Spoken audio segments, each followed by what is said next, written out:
ये दो खबरें देखिए, हेडलाइन देखिए, एक ही जगह की हिंसा की खबरें और हमारे देश की खुलकर बेशर्मी करने वाली सरकारों में से एक खट्टर सरकार की सीनाजोरी भी देखिए।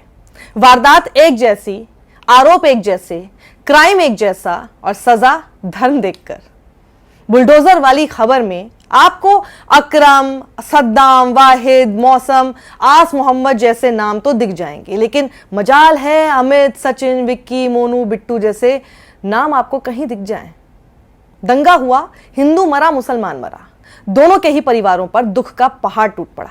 दोनों ही तरफ हथियार देखे गए, पत्थरबाजी हुई, गोलियां चली। जो अपराधी इसका हिस्सा थे वो दोनों ही धर्मों के थे, वहीं जो इसका हिस्सा ना बने और ना बनना चाहते थे उन्होंने अपने से अलग धर्मों के लोगों को शरण दी, रखवाली की, मदद भी की, और वो भी दोनों ही धर्मों के थे। लेकिन कार्रवाई खट्टर सरकार ने की वोट बैंक के लिए। वोट बैंक यानी आप लोग इन नेताओं के लिए सिर्फ इस उपाधि के लायक ही रह गए हैं, वोट बैंक। इनकी नजर में आप ना इंसान हैं, ना आपके अंदर भावनाएं हैं, आपका ना घर है, ना परिवार है, बल्कि वो सब तो इनके लिए वोटों की गिनती भर है बस। और आप जैसे आंकड़ों के लिए ये लोग शोभा यात्रा के नाम पर आपको उकसाते हैं, आपके साथ साथ दूसरे धर्म को भी उकसाते हैं। फेल होता सरकारी तंत्र और पुलिसिया सिस्टम लोगों को भड़काने दे भी रहा है। मोनू मानेसर पर राजस्थान की पुलिस को खट्टर ने कार्रवाई करने दी होती तो आराम से खुला घूम रहा मोनू मानेसर आज लोगों को सोशल मीडिया से उकसाते न देखा गया होता। खुद को मुसलमानों का जीजा बुलाने वाले बिट्टू बजरंगी के उकसावे पर खट्टर ने राजधर्म का पालन कर तुरंत दबोच लिया होता तो आज ये दिन न देखना पड़ता। कार्रवाई के दौरान किन किन मुसलमानों के घरों पर तैयारी के नाम पर पत्थर और हथियार हैं ये खट्टर की लोकल इंटेलिजेंस यूनिट को पता होता तो उन्हें भी उसी वक्त धर दबोच लिया गया होता। सब कुछ खुला खेल था, सब कुछ होने दिया गया। सब कुछ होने से फायदा बटोरना इनका मकसद जो था, क्योंकि यह मानना मुश्किल है कि इनकी पुलिस को पता ही नहीं था कि ना सिर्फ जुनैद की बेरहम हत्या और मोनू मानेसर का उसमें आरोपी होना, फिर मोनू मानेसर का शोभा यात्रा में शामिल होने का ऐलान करना और उसे बचाती फिर रही हरियाणा पुलिस पर भरोसा न करने वाले मुसलमान तैयारी करके बैठेंगे तो किसका इंतजार कर रही थी खट्टर की पुलिस। अब समझिए, अपनी सरकार के हर फेलियर पर से अपने वोट बैंक का ध्यान भटकाने का इंतजार कर रही थी खट्टर सरकार। उसके बाद योगी स्टाइल बुलडोजर बाबा के बाद बुलडोजर दादा बनने की होड़ थी खट्टर सरकार की। जिनसे वोट नहीं मिलता उनके घर पर बुलडोजर चलता देख उसका नाराज हिंदू वोटर खुश होगा और बाकी सब भुलाकर बुलडोजर कार्रवाई होता देख वोट कर देगा। इस सोच के लिए ना मैं खट्टर को या योगी को या शिवराज मामा को नहीं बल्कि आपको जिम्मेदार ठहराती हूं। कितना सस्ता बना दिया है आपने अपना वोट, कितना गिरा हुआ बना दिया है आपने अपना अस्तित्व, गड्ढे में डाल दिया है आपने अपना दिमाग, संदूक में बंद कर दी है आपने अपनी समझदारी। एक छोटा बच्चा भी बता देगा ये सब कौन करता है, कौन कराता है और क्यों कराता है, किसको फायदा होता है इससे। लेकिन आप हैं कि मूर्ख बने रहने का पेटेंट कराए बैठे हैं। बस अब देखिए बिट्टू बजरंगी जो बाद में डर के यूं रोता हुआ पाया गया, उस पर तो बाकायदा पुलिस ने 295 एमएफ एफआईआर दर्ज की है, लेकिन बुलडोजर को अब तक उसका एड्रेस नहीं दिया गया है। क्यों?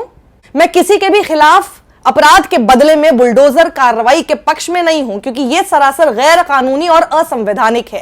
कानून तोड़ने वालों का हिसाब कानून के दायरे में ही रहकर किया जा सकता है। सजा हमेशा आरोप तय होने के बाद दी जाती है और वो सजा देने का काम भी सिर्फ अदालत का हो सकता है और किसी का नहीं। लेकिन यहां मैं आपको बता रही हूं कैसे इस अन्याय में भी एक अन्याय की सब कैटेगरी बना दी गई है, जिसमें यह अन्याय भी सिर्फ मुस्लिमों के साथ किया जाएगा और हिंदू अपराधी के तो गाल पर एक प्यारा सा थप्पड़ मारकर चल जा करके विदा कर दिया जाएगा। देखिए ना कैसे बिट्टू बजरंगी पर केस किया और कितनी जल्दी और आसानी से उसकी बेल भी हो गई। यही बेल है गाल पर प्यार से पड़ा वो थप्पड़ जो मुसलमानों का नाम आते ही बुलडोजर का रौद्र रूप ले लेता है। वहीं यह फेलियर सुप्रीम कोर्ट का भी है। अदालतों की आंखों में आंख डालकर सजा देने का काम खुद पुलिस और सरकारें कर रही हैं। पहले यूपी, फिर एमपी और अब हरियाणा। क्या कर रहे हैं आप? आपकी चुप्पी यह साबित कर रही है कि अब पुलिस ही सजा सुनाएगी, सरकारें ही सजा तय करेंगी। अदालतें फिर क्यों हैं? ताले लगा दीजिए अदालतों पर। मुझे फक्र है हरियाणा के उन किसानों पर, उन जाटों पर, उन हिंदुओं पर जिनकी संस्कारों की नींव इतनी ठोस है कि वो किसी मोनू टोनू के एक स्वावे में ना आए, बल्कि ऐसे गुंडों से अपने मुस्लिम पड़ोसियों को न सिर्फ बचाया बल्कि साथ ना देकर यह साबित कर दिया असली हिंदू, असली सनातनी दंगा नहीं कर सकता। जाट का जो करेक्टर है, अगर जाट सेकुलर नहीं है तो वो जाट नहीं है। जाट जाट जो है वो हमेशा, जाट का इतिहास उठा के देख लो, उसने हमेशा जो सही बात हुई है उसको सपोर्ट किया, कहा है उसको। वो कभी किसी संकीर्णता में आके कोई निर्णय नहीं लेता। सदियों से, आज के नहीं है, कोई आसमान से नहीं आए ये जो भी लोग हैं। मेवात कहाँ से आया? मेवात एक क्षेत्र है जी। उस क्षेत्र में रहने वाले लोगों को मेवाती कहते हैं। चंद्रपाल जी के बारे में यह खबर देखिए। मैं नमन करती हूं चंद्रपाल जी को, उनके माता पिता को, उनकी पूरी परवरिश को, जिन्होंने अपने दोस्त आमिर खान की रखवाली की। यह खबर जरा आप पढ़िए। गौतम को पता था कि उनके गांव का आमिर खेतों पर मकान बनाकर रहता है। दंगाइयों के लिए गांव में तो हमला करना संभव नहीं होता, इसलिए उन्होंने हमला करने के लिए आमिर खान का मकान चुना। जब ये दंगाई आमिर के घर पर तोड़फोड़ कर रहे थे, तब चंद्रपाल बीच में आ गए और इसलिए उन दंगाइयों को भागना पड़ा। मुझे गर्व है अपने हरियाणा के उन मुसलमानों पर जिन्होंने कितने भी जुल्म हो पर सही का साथ देना कतई नहीं छोड़ा। यह खबर पढ़िए। मुस्लिम महिलाओं ने हिंदुओं को बचाया, गुरुकुल के बच्चों को दी पनाह। हिंदुस्तान की दूसरी हेडलाइन पढ़िए। दंगाई तो मार ही डालते, मुस्लिम इंजीनियर ने 35 हिंदुओं की बचा ली जिंदगी। तीसरी हेडलाइन इंडिया टुडे के हवाले से पढ़िए। How 2 Muslim families saved Hindu man and his son amid new violence. और अब योगेंद्र यादव का यह ट्वीट पढ़िए और थोड़ा सा दिमाग पर जोर डालिए। जिस मेवात को बदनाम करने के लिए पूरा सरकारी दरबारी तंत्र लगा हुआ है, उसका सच देख लीजिए। ब्रिज 84 कोसी परिक्रमा के तीर्थयात्री लोगों के लिए पिछले 2 सप्ताह से तालीम हुसैन ने अपना घर खोल रखा है। यह है मेवात। वहीं भूपेंद्र चौधरी ने लिखा इस वीडियो को शेयर करते हुए, वीडियो मेवात के पुन्हाना क्षेत्र में स्थित गांव नीमका में तालीम हुसैन के घर के हैं। ब्रिज 84 कोस यात्रा जो करीब महीना भर चलती है और गांव नीमका उस यात्रा की परिक्रमा में पड़ता है। तालीम भाई ने अपने नए बने घर को यात्रियों के ठहरने व आराम करने के लिए खोल दिया है। समझ रहे हैं आप किस जगह की बात है ये? वहीं पत्रकार कृष्णकांत लिखते हैं, हरियाणा के उस मुस्लिम परिवार को मेरा सलाम पहुंचे जिसने करण सिंह और विवेक नाम के पिता पुत्र और एक महिला पुलिसकर्मी को पनाह देकर उनकी रक्षा की। सोहना के रहने वाले प्रॉपर्टी डीलर करण सिंह अपने बेटे विवेक के साथ नूह गए थे प्लॉट देखने के लिए। वहां दोनों अपनी फॉर्च्यूनर के साथ ब्रिज मंडल यात्रा में शामिल हो गए। यात्रा के कुछ किलोमीटर चलने के बाद दंगा भड़क गया। भीड़ ने पिता पुत्र को गाड़ी से बाहर खींच लिया और उनकी पिटाई की। आगे वो लिखते हैं, जान बचाने के लिए दोनों भागकर एक घर में घुस गए। यह घर 15 सदस्यों वाला संयुक्त मुस्लिम परिवार था। परिवार ने आश्वासन दिया कि घबराओ मत, आप यहां सुरक्षित हो। थोड़ी देर बाद बाहर शोर हुआ और फिर दरवाजे पर दस्तक हुई। परिवार ने दरवाजा खोला। एक महिला पुलिसकर्मी थी, उसे भी अंदर बुला लिया गया। करण सिंह ने हिंदुस्तान टाइम्स को बताया है कि हम तीनों को घर के अंदर पनाह देकर वह परिवार बाहर पहरा देता रहा ताकि कोई खतरा ना हो। वो हमारे लिए उस दिन देवदूत थे। उन्होंने हमें खाना खिलाया और जो चोट लगी थी उसका प्राथमिक उपचार किया। ये तीनों लगभग 5 घंटे उस घर में एकदम सुरक्षित रहे। जब थोड़ी शांति हुई तो परिवार के लोगों ने इन तीनों का हुलिया बदला। लड़के को एक मुस्लिम प्रतीक वाली टी-शर्ट पहनाई, महिला पुलिसकर्मी को बुर्का पहनाया और सुरक्षित वहां से उनके घर भेजा। करण सिंह बाद में अपनी गाड़ी खोजने गए जिसे शैतानों ने जलाकर राख कर दिया था, लेकिन जहां उन्होंने पनाह ली वहां इंसानियत बसती थी, इंसानियत बच गई। बचाने वाला मुसलमान और गाड़ी को आग लगाने वाला, उन्हें पीटने वाला भी मुसलमान।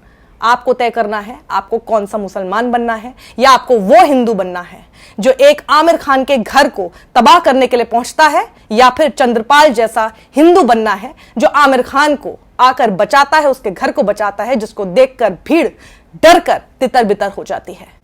और सिर्फ ये परिवार ही नहीं, वो हर व्यक्ति जो मारने वालों में नहीं बल्कि बचाने वालों में शामिल है, वही तो हिंदुस्तान की उम्मीद है, वही असली हीरो हैं। दंगाइयों ने तो दुनिया को बर्बाद किया है, लेकिन इंसानों ने इंसानियत में यकीन रखते हुए हमेशा इसे खूबसूरत बनाया है। और कृष्णकांत आगे आपसे पूछते हैं, आप क्या बनना चाहते हैं, इंसान या दंगाई शैतान? दरअसल ये ही हैं असली गांधीवादी, और ऐसे ही लोग थे जिन्होंने देश के विभाजन में दंगे फसाद मार काट करने वाले हिंदू और मुसलमानों से खुद को अलग कर भारत को नफरत से बचाना जरूरी समझा। उन शांति प्रिय हिंदू और मुसलमानों की पीढ़ियां आज भी हमारे देश को बचाने का ही काम कर रही हैं। आपको तय करना है आपको कौन सा हिंदू बनना है, आपको तय करना है आपको कौन सा मुसलमान बनना है, आपको ही तय करना है, आपको हिंदू मुसलमान बनना है या भारतवासी बनना है। आपको तय करना है आपको अपने बच्चों का भविष्य नफरत की आग में झुलसाना है या सुकून भरे माहौल में खुशनुमा रखना है। आपको तय करना है आपको अपनी आने वाली पीढ़ियों को भी जर्मनी की ही तरह हमेशा के लिए आपके आज के पापों के लिए माफी मंगवाते रहना है, जिस तरह जर्मनी की तमाम नस्लें आजीवन सिर्फ अपने काले इतिहास के लिए क्षमा ही मांगती रहती हैं। आपको तय करना है आपकी मूर्खता का माखौल बनाते इन नेताओं के आगे अपना वोट इतना सस्ता बना देना है या उनके चेहरे की हंसी छीनकर उल्टा उनके ही माथे पर चिंता की लकीरें बनाकर अपने बच्चों के भविष्य के लिए वोट को बेशकीमती बनाना है। आपको तय करना है, सिर्फ आपको बर्बादी करानी है, बुलडोजर चलवाना है या बिल्डिंग, ट्रेन, सड़क, स्कूल, अस्पताल बनवाने की नींव तैयार करनी है। सोच लीजिए, क्योंकि आपके फैसले पर ही देश की राजनीति की दिशा तय होगी। अगले 1 साल बहुत नाजुक है। दंगों को उकसाने वालों को तो रिवॉर्ड दिए जा रहे हैं। यह शख्स याद है ना, इस शख्स को पार्टी दिल्ली बीजेपी उपाध्यक्ष इसकी किस काबिलियत के लिए बना रही है, क्योंकि 2020 से पूरा देश तो उनकी एक ही काबिलियत से वाकिफ है। डीसीपी साहब हमारे सामने खड़े हैं। मैं आप सबके बिहाफ पे ये बात कह रहा हूँ, ट्रंप के जाने तक तो हम शांति से जा रहे हैं, लेकिन उसके बाद हम आपकी भी नहीं सुनेंगे अगर रास्ते खाली नहीं हुए तो। ठीक है? आज जब तक क्या हरियाणा से ये आग दिल्ली पहुंचाने की तैयारी यूं हो रही है? सावधान हो जाइए दिल्ली, आपको तय करना है कैसा भारतवासी बनना है। सत्यमेव जयते।